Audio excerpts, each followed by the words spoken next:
For decades, Japan believed naval wars were decided in a single, perfectly timed moment. One battle, one overwhelming strike, and by 1942, everything seemed to confirm that belief. Victory after victory had reinforced a dangerous sense of certainty.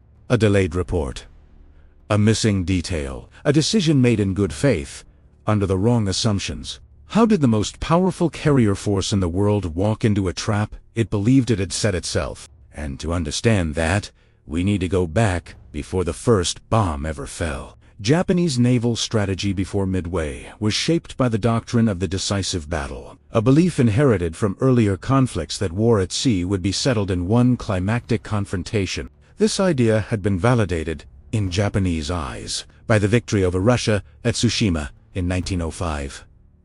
Pearl Harbor appeared to confirm that surprise. Concentration of force and superior training could cripple a stronger opponent in a single blow. As Japan expanded rapidly across the Pacific, its admirals became convinced that the United States would eventually be forced to commit its remaining carriers in a desperate counterattack. The role of the Imperial Navy, therefore, was to wait, lure, and destroy. By May 1942, this confidence was amplified by combat experience. Japanese carrier pilots were veterans of repeated operations, and their commanders believed their air groups were unmatched in skill and coordination. This background made Midway appear inevitable at sea. The Midway operation was designed as the practical execution of the decisive battle doctrine. Its objective was simple in theory: seize Midway Atoll, provoke an American response, and annihilate U.S. carriers when they rushed to defend it. In practice, the plan was extremely complex. Japanese forces were divided into multiple groups spread across thousands of miles. The Kito-Butai, built around 4 fleet carriers, would strike Midway first. The occupation force would follow 2 land troops, while the main body under Admiral Yamamoto remained far to the rear. This dispersion was intended to mask intentions and confuse the enemy, but it also created dangerous gaps in coordination and communication. The plan relied heavily on strict radio silence and the assumption that American intelligence was blind. Japanese planners believed their operational security was intact and that U.S. forces were reacting blindly. Logistics added further strain. Aircraft had to be carefully cycled, armed, and recovered on tight schedules. What appeared elegant on paper was fragile in execution, with no margin for delayed reports or unexpected enemy presence. Underlying the Midway plan were assumptions that would prove fatally flawed. Japanese intelligence believed the United States possessed at most 2 operational carriers in the Pacific, with others damaged or destroyed. Midway itself was expected to be neutralized after the initial airstrike, leaving little resistance. Post-battle Japanese reports revealed deeper problems. Training deficiencies, especially among replacement aircrews, limited flexibility and coordination. Joint exercises between reconnaissance, strike, and fighter units had been insufficient, reducing the ability to adapt under pressure. Perhaps most critical was uncertainty about the enemy. The official Japanese report admits that commanders never knew how many American carriers were present or where they were operating. This unknown enemy undermined every decision made on June 4th. The plan assumed predictability, but reality introduced ambiguity, and Japanese doctrine was poorly suited to respond to it. If this perspective is pulling you deeper into the story, take a moment to support the channel. Leave a like, subscribe, and turn on notifications, because what comes next is when confidence meets reality. Shortly after 7 a.m. on June 4th, the Japanese plan began to fray at its edges. Reconnaissance reports arrived later than expected, filtered through clouds, distance, and radio silence. One scout mentioned enemy ships, but failed to identify their type. This omission mattered. Without confirmation of American carriers, Admiral Nagumo hesitated. His force had just struck Midway, yet the island was not neutralized. Aircraft were returning low on fuel, and enemy attacks from Midway continued. The timetable assumed clarity. Instead, the Japanese command faced uncertainty, the one condition their doctrine was never designed to handle effectively. Between 7:15 and 7:28 a.m., ambiguity hardened into danger. A delayed report from a towed reconnaissance plane finally mentioned 10 enemy surface ships, but again failed to specify whether carriers were present. This single missing detail froze decision-making at the worst possible moment. Nagumo now faced two competing threats. Midway remained active, and an unknown American force lurked somewhere beyond the horizon. Japanese doctrine emphasized decisive, pre-planned strikes, not improvisation. Every minute lost reduced options. The window for launching a clean naval attack narrowed rapidly. What the Japanese admirals did not yet realize was that American carrier aircraft were already inbound, searching for them. At 7:15 a.m., believing American carriers were still distant, Nagumo ordered a critical change. Aircraft armed with torpedoes for ship attacks were to be rearmed with bombs for a second strike on Midway. This was not a simple switch. Torpedoes had to be removed, bombs brought up, fuel lines disconnected, and safety procedures followed.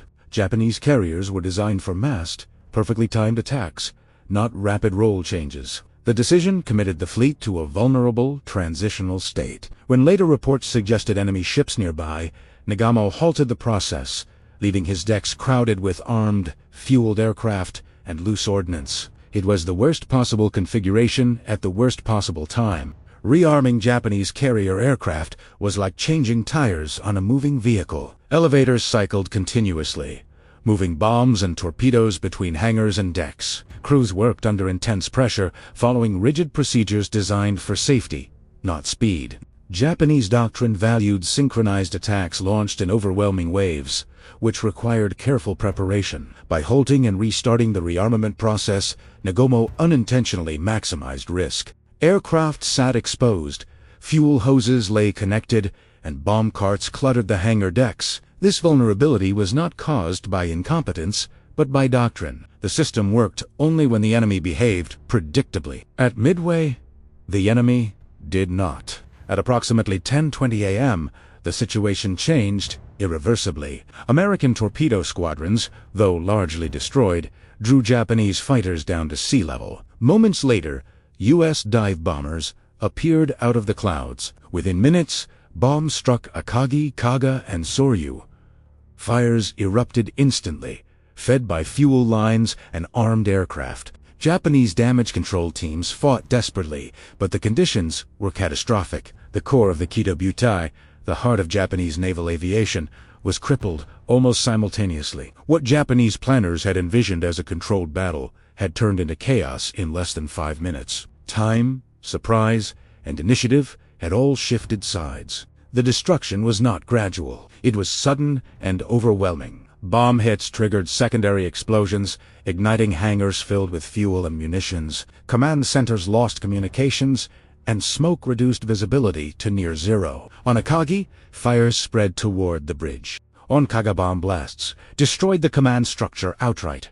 On Soryu, flames engulfed the ship within minutes. Japanese doctrine emphasized defense, not damage control under aerial saturation. The admirals had trained for decisive victory, not survival amid catastrophe. The trap they believed they had set at Midway had closed, but around them, from this moment, Japanese actions became reactive, not strategic. With Akagi burning, Nagumo was forced to abandon his flagship and transfer command to the light cruiser. Communication breakdowns made centralized control nearly impossible. Despite the disaster, Japanese commanders sought to restore honor and initiative. Rear Admiral Tamon Yamaguchi, aboard Hiryu, assumed an aggressive posture. Rather than withdraw, he ordered immediate counterattacks. This decision reflected Bushido values: attack despite unfavorable odds. Hiryu's surviving aircraft struck the American carrier Yorktown, temporarily disabling it. For a brief moment, Japanese commanders believed balance might be restored, but these attacks consumed the last experienced aircrews and left Hiryu exposed to inevitable retaliation. Honor drove action, but strategy no longer supported it. As the day progressed, the limits of Japanese options became clear. Hiryu launched a second strike, scoring torpedo hits, but losses mounted rapidly. By early afternoon,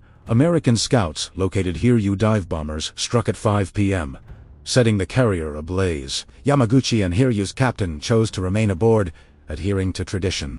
Their decision embodied the moral framework of the Imperial Navy, where responsibility was inseparable from sacrifice. Yet these acts, however honorable, could not alter the outcome. With 4 carriers lost, Japan's offensive aviation arm ceased to exist. The admirals had acted decisively at the end, but decisiveness came too late. From the first delayed reconnaissance report to the final fires aboard Hiru, Midway unfolded as a sequence of compressed decisions under uncertainty. Japanese admirals did not panic. They followed doctrine. That doctrine demanded preparation, mass, and predictability. When information arrived late or incomplete, it paralyzed flexibility. The rearming decision, often judged harshly in hindsight, was logical within Japanese assumptions. What failed was not courage or competence, but adaptability. The enemy acted outside expected patterns, striking earlier and from unexpected vectors. Midway exposed how rigid systems collapse when timing slips by minutes. The realization that Midway was a trap came not as a single moment, but as a cascade of irreversible consequences. By sunset on June 4th, Japanese commanders understood the full scope of the disaster. The Kido Butai, once the most powerful naval air force in history, was effectively destroyed. Reports confirmed carrier losses, decimated air groups, and thousands of casualties. The decisive battle doctrine had met an enemy that refused to play its assigned role. Midway was not lost because of one bad decision, but because certainty itself became a liability. The admirals had planned for a battle they understood against an opponent they believed predictable. Instead, they faced an invisible, informed enemy who struck first. The realization was devastating. The trap had never been Midway, it was their assumptions. Midway was not merely the loss of 4 aircraft carriers. From the Japanese perspective, it was the collapse of an entire way of thinking about naval war. The battle exposed the fatal weakness of the decisive battle doctrine when confronted with uncertainty, deception, and time pressure. Japanese planning was meticulous, technically sound, and rooted in historical success. Yet it assumed that war could be controlled through prediction. At Midway, the enemy refused to behave as expected. Intelligence failures, delayed reconnaissance, and fragmented information shattered the illusion of control. What failed was not bravery or professionalism, but a doctrine unable to bend when reality shifted suddenly. The human cost of this failure was immense. Japan lost not only ships, but the irreplaceable core of its naval aviation, highly trained pilots, experienced deck crews, and commanders shaped by years of combat. These men could not be replaced quickly or at all. The Japanese reports make clear that training standards had already declined before Midway, and the loss of veteran air crews accelerated that decline beyond recovery. Even when courage remained, the institutional memory and technical mastery necessary for offensive carrier warfare were gone. From that moment forward, Japan would fight defensively, reacting rather than shaping the battlefield. From the bridge of Nagumo's flagship to the burning decks of Kagasoryu and Hayu, Midway unfolded as a tragedy of rigid certainty meeting chaotic reality. Decisions made under pressure followed established rules, yet those rules were no longer valid. The Japanese admirals did not lack resolve. They lacked time, information, and flexibility. Acts of honor, including commanders choosing to go down with their ships, reflected deeply held values, but they could not reverse strategic collapse. Midway marked the moment when initiative permanently shifted away from Japan. The Imperial Navy would never again possess the ability to launch a large-scale, coordinated carrier offensive. In hindsight, Midway stands as a warning that perfect plans are fragile. The Japanese did not sail into incompetence. They sailed into overconfidence. Their greatest vulnerability was not Midway Atoll or American dive bombers, but absolute faith in prediction. The trap was not the island.